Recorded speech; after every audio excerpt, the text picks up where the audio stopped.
वंदे पुरुषोत्तमम। वेदना। वेदना का अर्थ होता है कष्ट।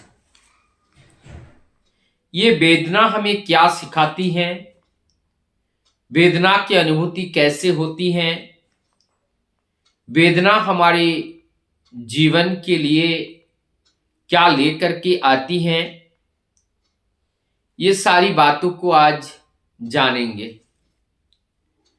वेदना कई तरह के होते हैं। हमने देखा है किसी की शारीरिक परेशानी है, पीड़ा है, ये भी एक तरह का वेदना है, वो कराते हैं। अर्थात भौतिक के शरीर की कोई भी परेशानी वो हमें वेदना देती है। एक वेदना शारीरिक होती है, एक वेदना मानसिक होती है। मानसिक वेदना है जिस चीज को हम देख रहे हैं कि ये काम करने से ये होगा और ये काम करने से ये होगा, लेकिन मैं अपने निकट जनों को ये समझा नहीं पा रहा हूं और वो गलत तरीके से जीवन यापन कर रहे हैं और मैं स्पष्ट देख पा रहा हूं कि भविष्य में इन्हें कष्ट होने वाला है। ये मानसिक वेदना है। और जो आध्यात्मिक वेदना है, आध्यात्मिक वेदना वो है कि हमारी चैतन्य में हम समझ पा रहे हैं कि वास्तविक सत्य ये नहीं है, यह सत्य को लेकर के ही अपने जीवन बिता रहे हैं, तब जाकर के उनका लक्ष्य सही नहीं है। ये समझ करके हमें एक तरह का जो वेदना होती है, वो वेदना हमें आध्यात्मिक माने आदि आत्मिक वेदना होती है, वास्तविक वेदना होती है, सत्य वेदना होती है कि हम सत्य तक पहुंच नहीं पाएंगे या पहुंचा नहीं पाएंगे। ये भी एक तरह का वेदना है।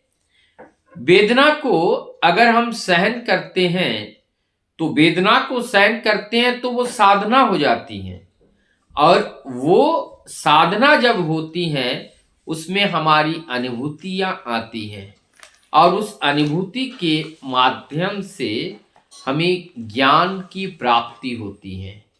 तो ये वेदना हमें कई तरह से, जैसे हम लोगों ने देखे थे, महात्मा गांधी ने सत्याग्रह आंदोलन चालू किया था।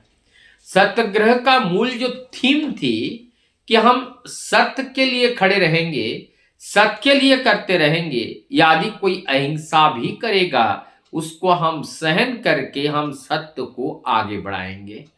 तो ये जो सत्य को आगे बढ़ाने के लिए उसके पथ पर आने वाली रोड़ा और उनके द्वारा जो कष्ट हमें शरीर को सहन करना पड़ेगा, वो सहन करने के लिए हम तैयार रहते हैं। और ऐसी सहनशीलता को साधना या तप कहा जाता है।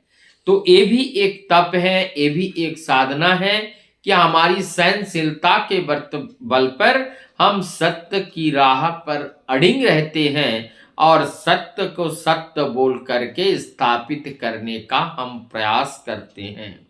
तो ऐसा ये भी एक सत्य है। और वेदना हमें दुख देती है। वेदना हमें दुख दे करके, ये वेदना एक तरह से देखा जाए तो ये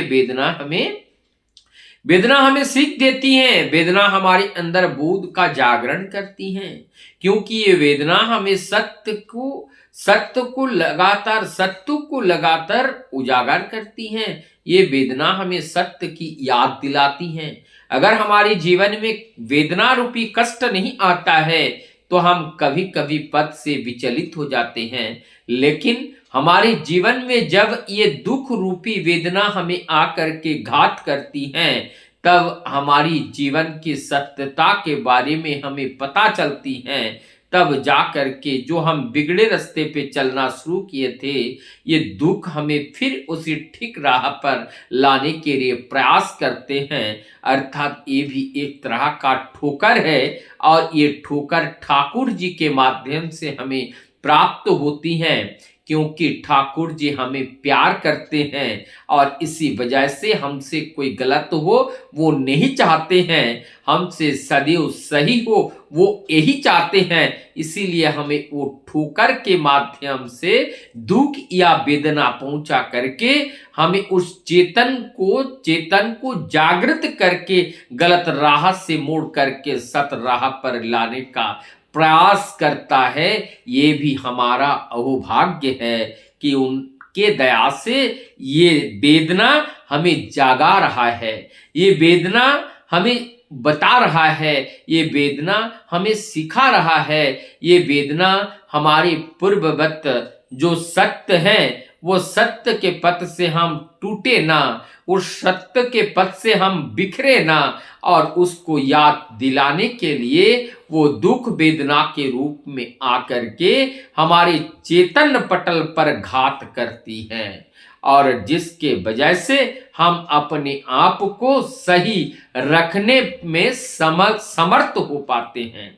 आइए परम पिता के पथ को पकड़ करके रखे, और ये वेदना हमें दुख नहीं, ये दुख के माध्यम से हमें शांति देती है, इस दुख के माध्यम से हमें सत्य को बताते हैं, इस दुख के माध्यम से हमारी मृत्यु से ये बचा लेती हैं। इसलिए वेदना हमारी शत्रु नहीं है, वेदना हमारी मित्र है, और जब हम वेदना को मित्र समझ लेंगे तो हम जीवन में कभी भी धोखा नहीं खाएंगे, ना तो धोखे में हम पड़ेंगे, ना किसी को धोखे में रहने देंगे।